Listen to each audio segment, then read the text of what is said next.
Alors aujourd'hui, nous allons continuer la leçon Grammaire 7 sur le sujet du verbe.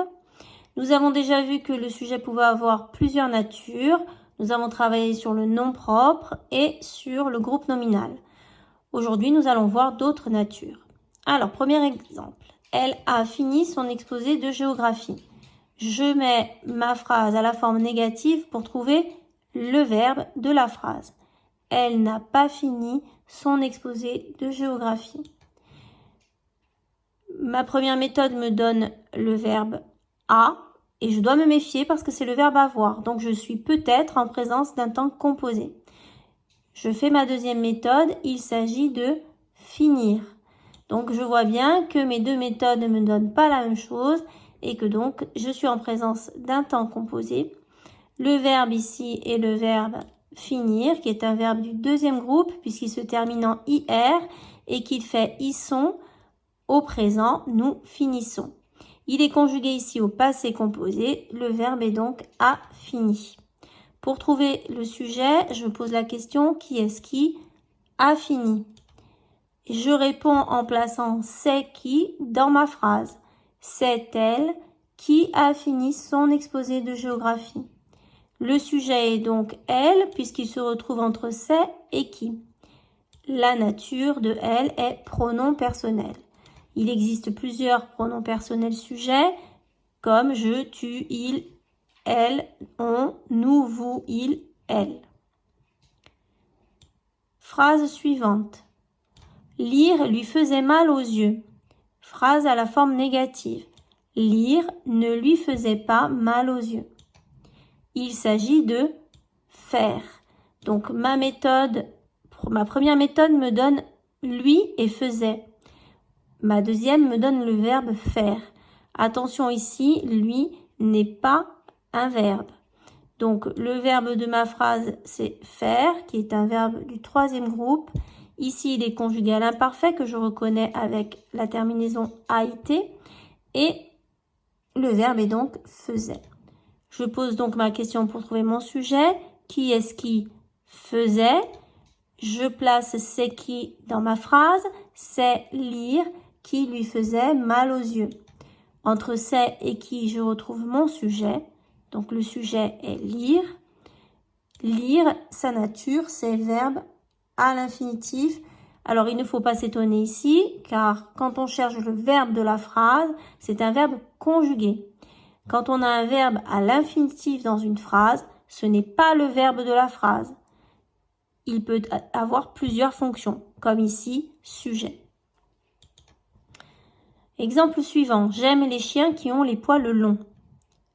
Phrase à la forme négative. Je n'aime pas les chiens qui n'ont pas les poils longs. Donc là, je me rends compte qu'il y a deux négations. Donc, je suis en présence d'une phrase qui a deux verbes. On appelle cette phrase une phrase complexe. Deuxième méthode, il s'agit d'aimer et il s'agit d'avoir. Donc, pour mon premier verbe, c'est un verbe du premier groupe puisqu'il se termine en ER et il est conjugué au présent. C'est le verbe M. Et mon deuxième verbe, c'est le verbe avoir qui n'a pas de groupe et qui est conjugué également au présent. Alors, je vais d'abord chercher le sujet du verbe M. Donc, je pose la question qui est-ce qui aime? Je réponds en mettant c'est qui. C'est je qui aime les chiens qui ont les poils longs. Donc, entre c'est et qui, j'ai mon sujet. Le sujet est je. C'est un pronom personnel. Deuxième verbe, qui est-ce qui ont?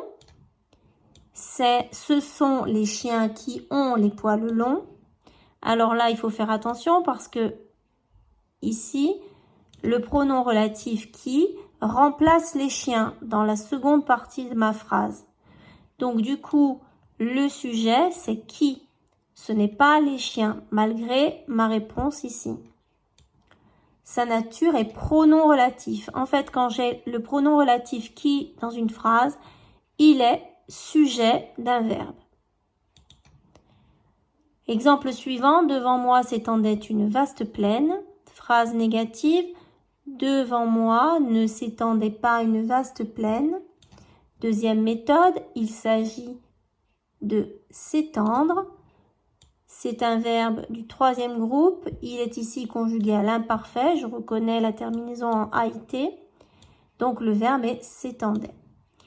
Je cherche mon sujet. Qui est-ce qui s'étendait?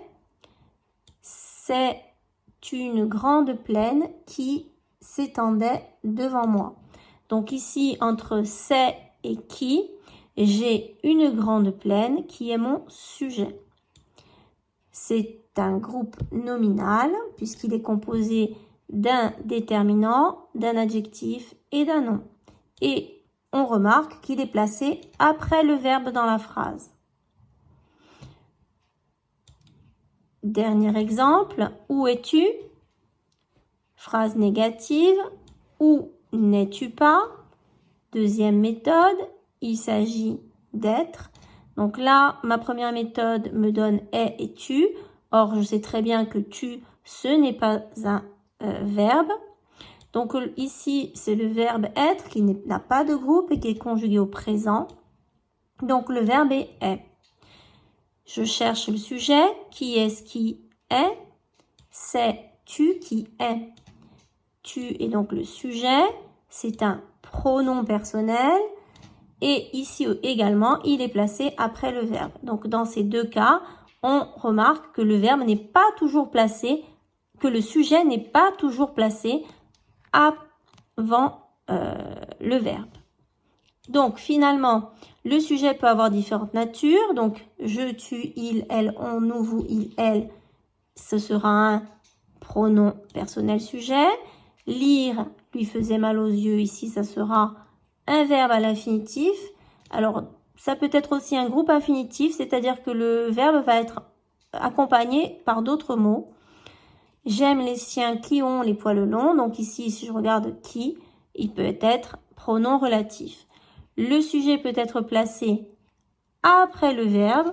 On dit alors qu'il est inversé. Donc, comme dans les deux exemples que nous avons vus.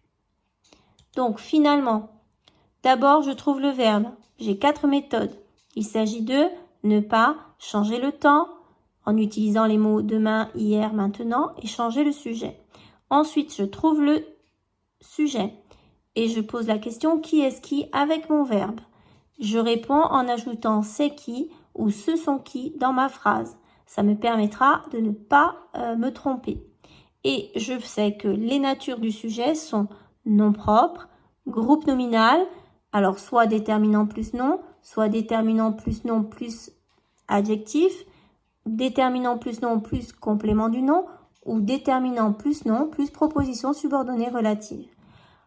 Ça peut être un pronom personnel, ça peut être un verbe à l'infinitif, ou ça peut être le pronom relatif qui. Voilà.